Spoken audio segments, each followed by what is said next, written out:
मला कळतंय तुम्ही कसला विचार करताय ते. हो, आणि हा विचार इथे जोपर्यंत मोनिका आहे तोपर्यंत सगळ्यांनाच करावा लागणार आहे. पण विक्रांत, तुम्हाला माहितीये ताईचा स्वभाव कसा आहे.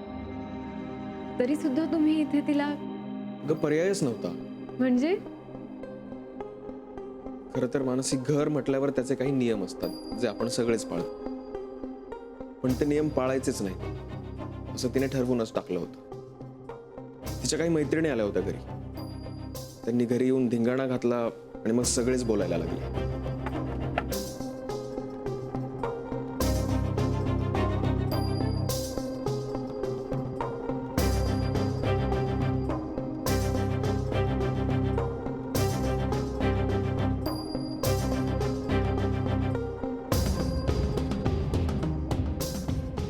म्हणजे आम्ही जेव्हा एकत्र येतो तेव्हा तुम्हाला आवडेल तशाच गप्पा मारायच्या का? आम्हाला काय आवडेल याचा विचार तू कधीही केलेला नाहीयेस मोनिका. आय सो न्यू दिस विक्रांत. मला नावं ठेवण्याच्या बाबतीत ना तू नंबर 1 आहेस रे. आत्ताच नानू मामा मला सांगून गेला की मोनिकाच्या खोलीतून त्याला सिगरेटचा वास आला. सिगरेट? पूर्ण ऐकून घे. मी त्याला गप्प करून पाठवलंय, पण असंच चालत राहिलं तर या छोट्याशा ठिणगीचा किती मोठा स्फोट होईल हे तुला वेगळं सांगायची गरज नाही. सुदैवाची गोष्ट एवढीच की माझी आई नावाची ज्वालाग्राही व्यक्ती घरात नव्हती म्हणून, नाहीतर काय? हो, पण हे बोलणं फक्त आपल्यातच ठेव.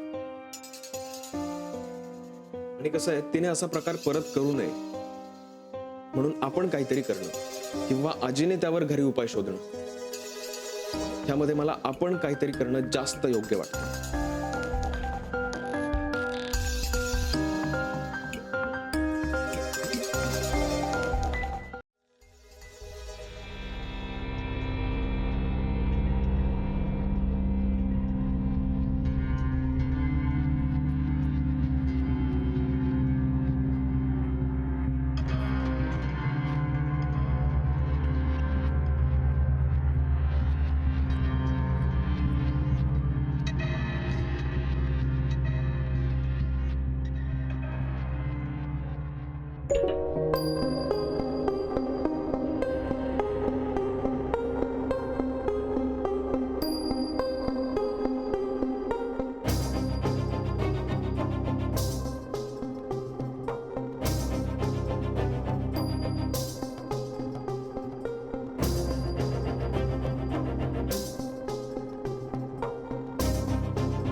सफरचंदाचे काप नीट परतल्यानंतर त्यामध्ये दालचिनी पूड आणि मध घालून पुन्हा नीट परतून घ्यावं. बटर लावलेल्या ब्रेडवर सफरचंदाचे तुकडे, बदामाचे तुकडे, टुटी फ्रुटी, डार्क चॉकलेट आणि मीठ घालून दुसरा ब्रेडचा तुकडा त्यावर ठेवून वरच्या बाजूला बटर लावून घ्यावं. एका बाउलमध्ये स्ट्रॉबेरी सिरप आणि क्रीम घालून सॉस तयार करून घ्यावा. तयार सँडविच पॅन मध्ये बटरवर ग्रिल करून घ्यावं आणि स्ट्रॉबेरी सॉस बरोबर सर्व्ह करावं.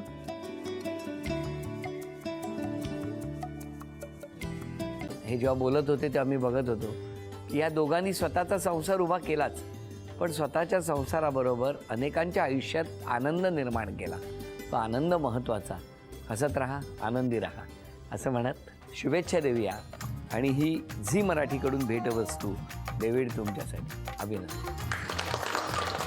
आणि वहिनींना तथास्तू पुणे यांच्याकडून ही पैठणी. अभिनंदन.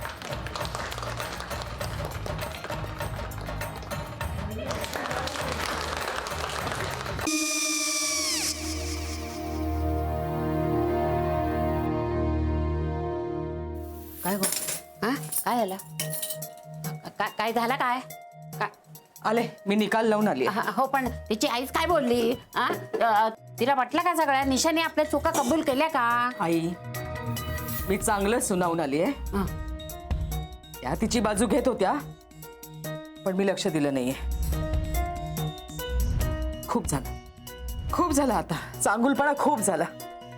मऊ दिसलं ना की कोपऱ्याने खणतात ना माणसं, ते असं. अगो पण आईच म्हणली काय तिची, पटला काय ती का? मला माहिती नाहीये. आई मी तुम्हाला नंतर फोन करते. हो आणि आई बाबा जे बोलले त्याचं वाईट नका वाटून घेऊ. सॉरी.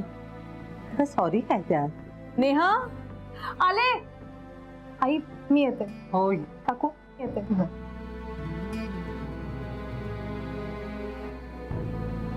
सावकाश जाग. हो हो. मग काय काकू, कधी उडवता लग्नाचा बार? बघूया.